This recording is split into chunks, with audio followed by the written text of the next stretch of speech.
बिस्मिल्लाहिर्रहमानिर्रहीम। दोस्तों कैसे हो? ठीक ठाक है, खैर से हो। आज नए टॉपिक की तरफ चलते हैं जो हाइपरटेंशन के बारे में हम डिस्कस करेंगे। हाइपर मीन जो है हाई को कहते हैं और टेंशन मीन जो है ब्लड प्रेशर।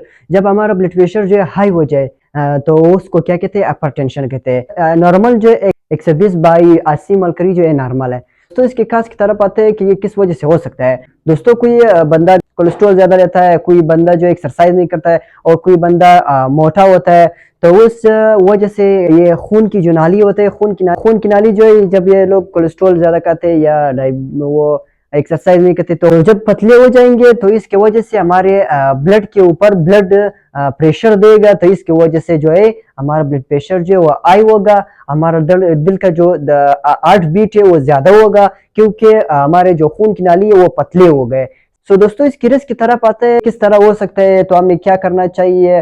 तो फर्स्ट ऑफ ऑल दोस्तों ये फैमिली हिस्ट्री के ऊपर डिपेंड करता है। हमारे फैमिली में ब्लड प्रेशर का ये हिस्ट्री हो तो हम में भी वो आ सकता है, तो ये फैमिली हिस्ट्री के ऊपर भी डिपेंड करता है, जीन्स के ऊपर डिपेंड करता है। दूसरा जो ये अफ्रीकन जो बंदे होते हैं, अफ्रीकन वो बहुत मोटे होते हैं और लंबे होते हैं, तो दोस्तों ये मोटापे के वजह से भी ब्लड प्रेशर जो हाई हो सकता है, ये भी रिस्क हो सकता है। ओबेसिटी जो मैंने अभी बताया मोटापे की वजह से हो सकता है, क्योंकि वो ज्यादा मोटापा होता है। किस वजह से वो मोटापा होता है? क्योंकि वो कोलेस्ट्रॉल ज्यादा लेता है और नो एक्सरसाइज नहीं करता है, स्ट्रेस कंफ्यूजन लेता है, टेंशन जो बंदे करते हैं उसमें ज्यादा दिखा जाता है।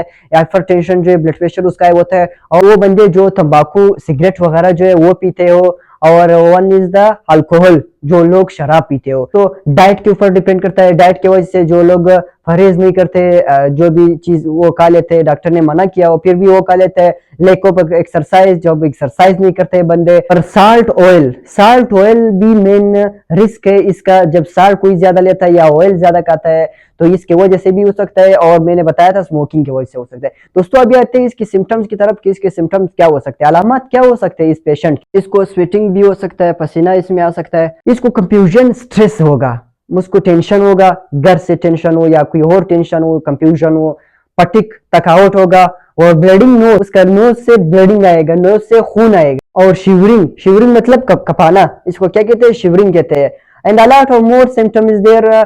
तो ये मेन सिम्टम्स है, और भी ज्यादा है। तो ब्लड प्रेशर मैंने बताया था नॉर्मल जो 120/80 मरकरी जो ये नॉर्मल है, उसके ऊपर आप जाते हो 160, 170, 180, 200, 220, ये जो ये अपर टेंशन में आते हैं। सही है दोस्तों, ये अपर टेंशन में कौन से वाले आते हैं? 180, 200, 220, तो ये जो है अपर टेंशन में आ सकते हैं। कॉम्प्लिकेशन क्या है दोस्तों इसका? अगर हमने बर वक्त इसका इलाज नहीं करवाया, इस ब्लड प्रेशर कम नहीं करवाया तो क्या हो सकता है? पेशेंट को जो है सेवर स्ट्रेस होगा, शदीद परेशानी होगा, स्ट्रोक की तरफ भी जा सकता है, क्योंकि जब खून की नाली पतले हो जाएंगे तो उधर दिमाग में ये स्ट्रोक का अलामा भी देखा जा सकता है। रिलायंस की चांसेस बहुत ज्यादा है। उसके बाद कोमा, हार्ट फेलर, ये सारे इसमें आ सकते हैं। एक सेकंड का 10वां हिस्सा जो है ये हमारा हार्ट जो है रेस्ट करवाता है, और बाकी जो ये काम करवाता है। तो हार्ट जो है हमारे बॉडी में मेन जो काम करता है वो हार्ट करवाता है। तो बर वक्त इलाज वो करना चाहिए, क्योंकि ये बहुत खतरनाक हो सकता है। तो टेस्ट एंड फिजिकल में हम ये देखते हैं कि इसका फिजिकल एग्जामाइन करेंगे, हम देख लेंगे कि इसकी सिम्टम्स क्या होते हैं। सिम्टम्स अगर हमने देख लिया, पहचान लिया कि इसका हाइपरटेंशन है, फिर हम फिजिकल एग्जामाइन से पहचान लेंगे। अगर नहीं तो फिर बीपी अपरेटस जो है, बीपी अपरेटस से हम मालूम कर सकते हैं कि इसका बीपी कौन से स्टेज में है, 180 में चल रहा है, 200 में चल रहा है। तो ये टेस्ट एंड फिजिकल में हम मालूम कर सकते हैं। And the last one is treatment. तो ट्रीटमेंट में मैं सिर्फ आप दोस्तों आपको कुछ इंपॉर्टेंट ट्रिक्स बताऊंगा। फर्स्ट ऑफ ऑल आपने पेशेंट को स्ट्रेस से निकालना है, परेशानी से निकालना है। दूसरा, अगर वो स्मोकिंग कर रहा है, स्मोकिंग से आपने निकालना है, कह देना है कि स्मोकिंग नहीं करना है। अगर वो ज्यादा लेता है तो उस कोलेस्ट्रॉल से आपने निकलवाना है कि आपने कोलेस्ट्रॉल नहीं खाना है, परहेज करवाना है, उससे कहना है एक्सरसाइज करवाना है। तो ओबेसिटी जब उसका होता है तो उसको एक्सरसाइज जब करवाता है तो आहिस्ता आहिस्ता जो मोटापा भी खत्म हो जाए, कोलेस्ट्रॉल भी खत्म हो जाए, क्योंकि कोलेस्ट्रॉल बहुत खतरनाक हो सकता है। तो मेडिकेशन में अभी नहीं बताऊंगा, क्योंकि मेडिकेशन के इसका अपना ग्रुप आता है, 5 ग्रुप्स इसका आता है, तो हम बाद में डिस्कस करेंगे। ट्रीटमेंट में आप नहीं करवाना है, बाद में हम इसके 5 ग्रुप्स आते हैं, टेंशन के ग्रुप्स आते हैं, हाइपोटेंशन और हाइपरटेंशन के 5 ग्रुप्स आते हैं, हम बाद में डिस्कस करेंगे। तो ये था छोटा टॉपिक जो मैंने आप लोगों के साथ शेयर किया। दोस्तों अगर कोई भी प्रॉब्लम हो तो आप मुझको बता सकते हैं। अगर आपको इस तरह टॉपिक पसंद हो तो हमारे यूट्यूब को जरूर सब्सक्राइब करो। इंशाल्लाह नेक्स्ट वीडियो में हम हाइपोटेंशन डिस्कस करेंगे। अगली वीडियो तक अल्लाह हाफिज।